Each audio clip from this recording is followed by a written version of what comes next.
अस्सलाम वालेकुम। उम्मीद है आप सब खैरियत से होंगे। I welcome you all to another episode of medical research and writing series. For all the new viewers, I am doctor Umar and I am paediatric surgeon. हम सैंपल साइज कैलकुलेशन की सीरीज को स्टार्ट कर चुके हैं और तीन situations हम पिछली तीन एपिसोड्स में कवर कर चुके हैं। आज की इस एपिसोड में हम चौथी सिचुएशन, जिसके अंदर हमारी स्टडी टू ग्रुप स्टडी है और हमारा वेरिएबल क्वालिटेटिव वेरिएबल है, इसको कवर करेंगे। तो आइए चलते हैं अपनी आज की एपिसोड की तरफ। जैसे ही आप WHO सैंपल साइज कैलकुलेटर को ओपन करेंगे, जिसका लिंक आपको डिस्क्रिप्शन में दे दिया गया है, तो आपके पास एक विंडो पॉपअप होगी। Two sample situations with qualitative study. अगर हमारे दो ग्रुप्स हैं लेकिन हमारा वेरिएबल क्वालिटेटिव वेरिएबल है, जिसमें कि येस और नो की फॉर्म में हमारे रिजल्ट्स होंगे, उसके लिए हम जो टेबल यूज़ करेंगे वो है 2.2 hypothesis test for two population proportions.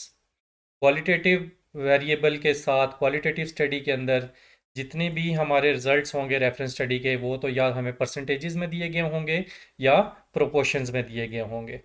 तो इस 2.2 कैलकुलेटर के अंदर हमारे पास hypothesis testing for two population proportion one sided and two sided test, और फिर इसके बाद 2.2 C and D hypothesis test for two population proportion one sided test small proportions, और two sided test small proportions.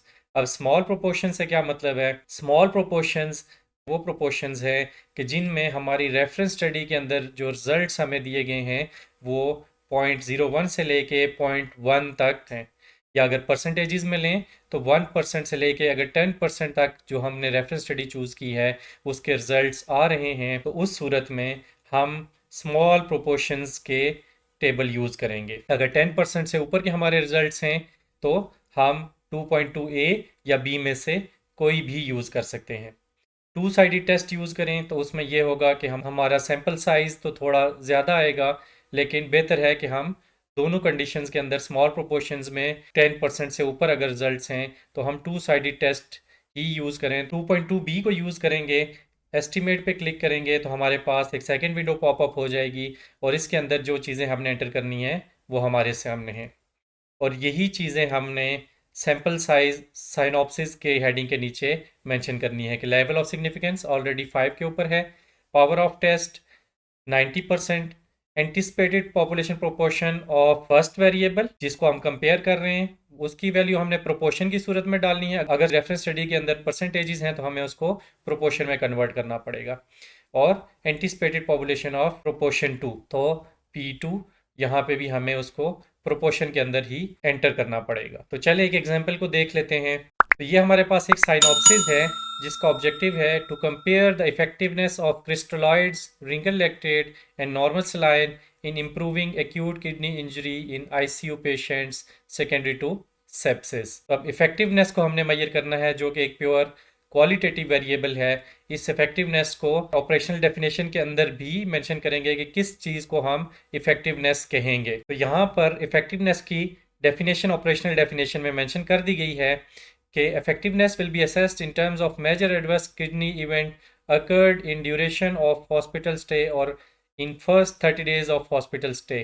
Make 30, that is death, need of new renal replacement therapy and persistent renal dysfunction defined as elevation in creatinine levels to more than equal to 200% of the baseline. तो effectiveness हमने mention कर दी जो कि qualitative variable था। Next हम जाएंगे अपनी reference study की तरफ जिससे हमने अपने दोनों वेरिएबल्स की प्रोपोर्शंस या परसेंटेजेस को उठाना है। अब अगर तो सेम स्टडी जो कि आपकी साइनॉप्सिस का टॉपिक है, बिल्कुल सेम स्टडी आपको मिल जाती है जिसके अंदर दोनों वेरिएबल्स को कंपेयर किया गया हो, तो आप सेम रेफरेंस स्टडी की दोनों वैल्यूज़ उठा सकते हैं। अगर आपको सेम रेफरेंस स्टडी एक ही रेफरेंस स्टडी नहीं मिलती तो आप अपने रिक्वायर्ड वेरिएबल की वैल्यूज़ को दो डिफरेंट स्टडीज से भी उठा सकते हैं, जैसा कि इस साइनॉप्सिस के अंदर दो डिफरेंट रेफरेंसेस दिए गए हैं, और आपने इस रेफरेंस स्टडी या रेफरेंस स्टडीज़ के रिजल्ट्स को इंट्रोडक्शन पोर्शन के अंदर लाजमी मेंशन करना है, जैसा कि इस साइनॉप्सिस में किया गया है। अब यहाँ पर उन्होंने अपनी दो अलग अलग रेफरेंस स्टडीज़, एक सोडियम क्लोराइड नॉर्मल सेलाइन के ऊपर और एक रिंगल लैक्टेट की इफेक्टिवनेस के ऊपर दो अलग अलग स्टडीज़ हैं, उनको मेंशन किया है। इसमें this study shows that proportion of MAKE 3 was 0.247 in normal saline. आपको 24.7 मिलेगा अगर परसेंटेजेस में लिखा होगा, अगर प्रोपोर्शन होगी तो 0.247।